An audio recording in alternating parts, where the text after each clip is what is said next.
Rob, we're not done. We have more quick hits.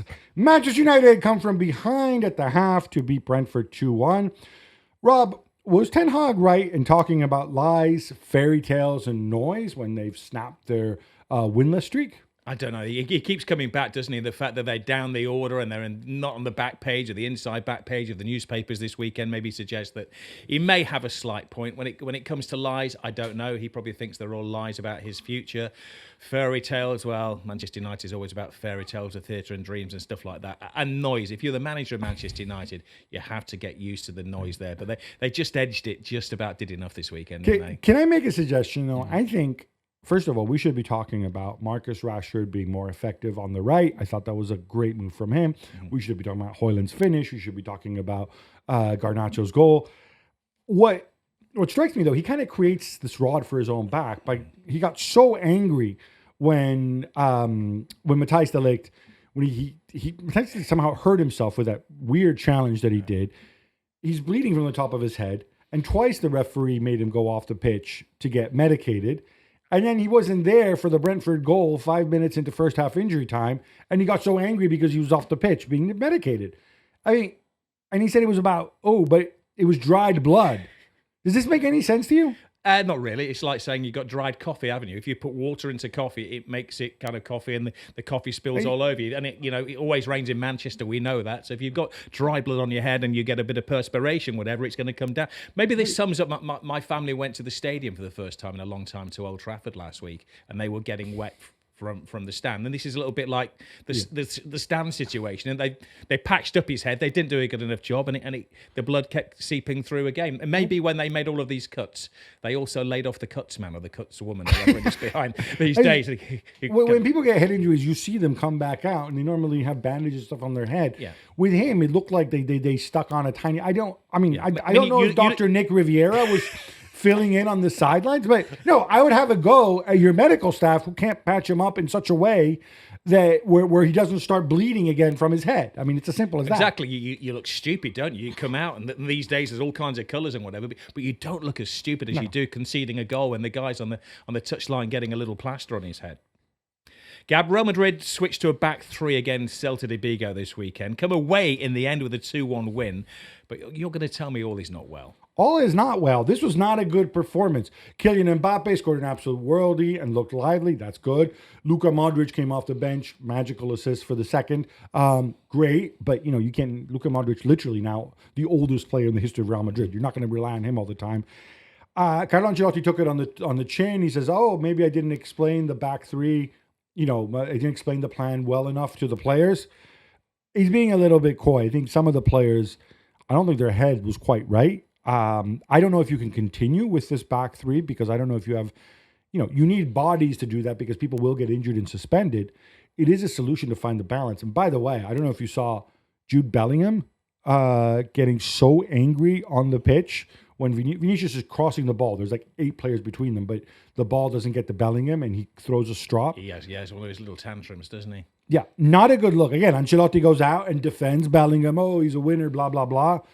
This is getting pretty tiring. Bellingham playing on the right, maybe wasn't happy about that. I don't know. I think it was a case of Ancelotti maybe putting a cap on it, and he is the great diplomat, and he doesn't cause a fuss there. But I think it was probably looking at the way they defended at the weekend and the chances that Celta had, that there were huge gaps in the centre. Then I think it was probably a one-off experiment. I've not known him to play a back three in his time at Real Madrid, and I don't think I probably will do again. Courtois made 2 saves of the season contenders. That is why they have 3 points.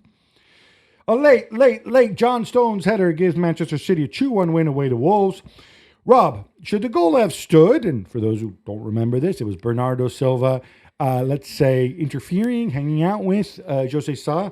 Or is it a case, as your buddy Gary O'Neill suggests, of big team bias?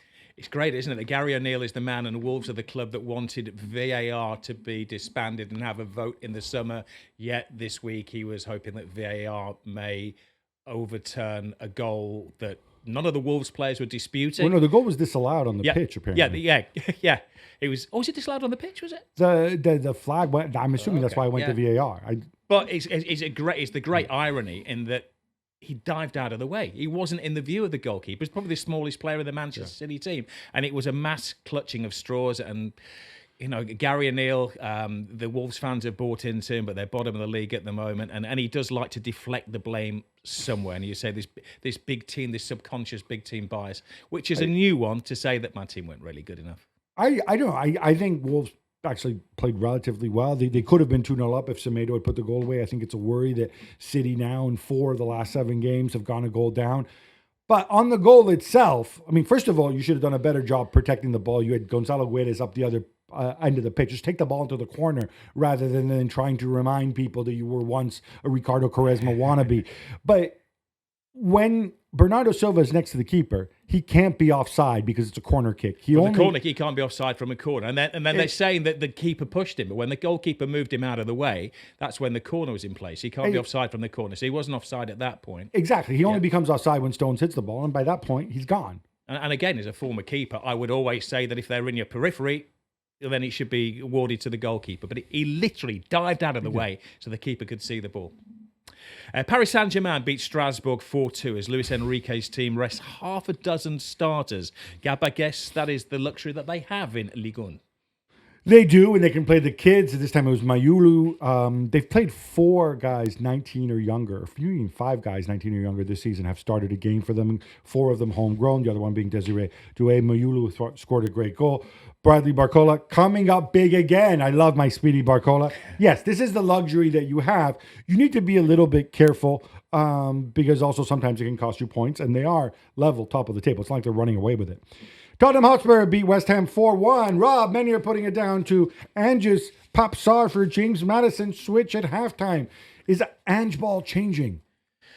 Well, it's maybe a new variation of handball and Ange ball, and everybody's putting it down. I didn't see the whole of the game. I just saw the highlights, but it did look like they were less pedestrian. The thing with Maddison, he does play this lovely football and he's stylish, but I think by bringing on Pape Sarr, it freed up the other players, and certainly making a change like that changed the direction of the game. And they were also struggling in transition a lot of the time. And West Ham aren't good, and they weren't good. Yeah. But I thought it was a game where you need Maddison at that point. Kulusevski's running rampant. Son's running rampant. Just square it away in front of the back four. So you got that protection and transition, and you'll destroy them. And they did. Maybe coaching genius. Paulo Fonseca is true to his word. He drops Rafael Leao. They go down to 10 men for more than an hour and still beat Udinese. Yeah, look, I'm Team Paulo on this one. I mean, I think after all the nonsense with the penalties, and he would have dropped Theo Hernandez too if Theo hadn't been suspended for this game. He did the right thing. He was true to his word. Milan looked united. I think they were a little bit unlucky. Reinders sending off, similar situation to the Saliba red card. And so they hung in there and won. And they're showing real unity and team spirit. This is becoming his team. He's stamping his authority. He will not go quietly. So well done him. Bayer Leverkusen beat Eintracht Frankfurt 2-1. But Rob, the visitors are furious not to get that late penalty when Jonathan Tah appeared to imbalance Ugo Ekitike. Certainly got in the way of him and wrapped his body around his body as well, and made a remarkable goal line recovery after a scramble between the two of them. Do you know what? I think it would have been an injustice if the penalty had been given. It was one of those, I was commentating on the game, and it was so late in the game that the match director didn't focus on it too much. But I understand afterwards the Ferrari from Frankfurt that we could have had it, and they're hanging their coat on that one as well. But it wasn't the most important bit of the game. But Leverkusen mullered them during the game, right? Yeah, they did. It wasn't a classic Leverkusen performance. They missed a penalty early in the game. Victor Boniface missed the penalty trap, made a good save as well. They scored and then later got into on. a car accident. He did, and then the very next morning, 7 o'clock in the morning, gets into a horrific car accident, has written off his €170,000 car. Napoli stayed top of Serie A by beating Empoli 1-0, but Gab, this was far from convincing. No, it was a really bad performance, and credit to Antonio Conte. Look, it's important to have the 3 points at top of the table, but he came out and he said, look, anybody has a headache, they don't quite feel right, just tell me. I'll play somebody else. Lukaku was awful in this game. Billy Gilmore, he had to fill in for Stanislav Lobotka. He had a really, really hard time. People are giving him a hard time. It was his first start for Napoli in Serie A. I think we can let them slide. He needs to grow, but he needs to grow into the position. And finally, that penalty, Tino Anjorin, former Chelsea star Tino Anjorin, on Politano, very, very generous. A lot of 1-0s, weren't there, in Serie A this weekend? Rob, I know you're way into your energy drinks and your YouTube battle. So what do you make of Prime? Of course, the drink founded by former enemies, now friends, Logan Paul and KSI. threatening to sue Lionel Messi's fledgling energy drink, Mass Plus. Do you know I had to do research on this one because all of those words were foreign to me. I mean, your kids are younger than mine. My lad just drinks pure water, and I believe these energy drinks are they're like trinkets, the things that kids always wanted for Christmas, didn't they? That they get, and it's a must-have because you've got it because the kid wants it there. It was more a couple of years ago, but they're basically saying that, hey guys, the packaging looks the same. You've got the fluorescent colors and stuff like that. Should kids be drinking this stuff anyway? If you're a healthy teenage kid, should you be drinking stuff? But that's where they're going. If you're talking about Logan Paul and KSI, how 2024 is this that you have people like that marketing, selling drinks out there, and now you want, okay, well, we're going to do that. We're going to have Lionel Messi do that as well. Do we actually believe that Lionel might kind of take a swig of this? Messi drinks his own. Okay, can we, before the Messi maniacs attack us, I'm pretty sure Lionel Messi did not design the Mass Plus bottle, so I don't think he's infringing. Yeah, and I looked at it. It said things like vitamins, electrolytes, and antioxidants. So I'm up for that kind of stuff. There you go. I may well have what that sounds pretty healthy. It's good for you. Drink more of it. It comes down to the packaging, though. Isn't that the argument at the moment? The packaging. Yes, about the packaging. Yeah. Gab, the Court of Arbitration for Sport rejected a Barcelona appeal and found in favour of UEFA last week. Educate me. What's all this about? Okay, so basically, you remember when when Barcelona were in a terrible financial situation, Laporta pulled his famous levers. Still there. What?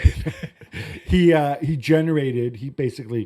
sold future income. He sold Barca Studios and other assets. He raised a total of 850 million in cash, right? By selling this stuff. And he booked 200 million of it immediately in Barcelona's accounts. Mm-hmm. UEFA are saying you can't do that because if you're going to take money now for future income, you have to spread it out. You have to spread that revenue out over the life of the deal. You can't just go and put 200, say, oh, we've got 200 million in profit right now. Barcelona appealed it. They appealed it first to UEFA's appeals body, who said no, and then they appealed it further to Court of Arbitration for Sport. It doesn't mean they're going to fail financial fair play in the here and now, but it does mean that you can't do this. And this becomes relevant for certain clubs like Lyon, who of course sold the women's team, and for Chelsea as well with the hotel sales. In the sense that when you've got other assets and you sell them, they're basically deciding how you can book them and how you can put them. You can't just necessarily book them all straight away. It's not like selling a left back, basically. I was going to say the most important person at a football club these days is no longer the left back or the right back or the manager. It's the guy with a degree from Harvard or Yale, isn't it, that understands economics and is one step ahead of UEFA or FIFA or the Premier League or La Liga as well to shuffle these things around to then get them to have to close the loophole. It's a CFO. It's like a capologist in the NFL. Same concept.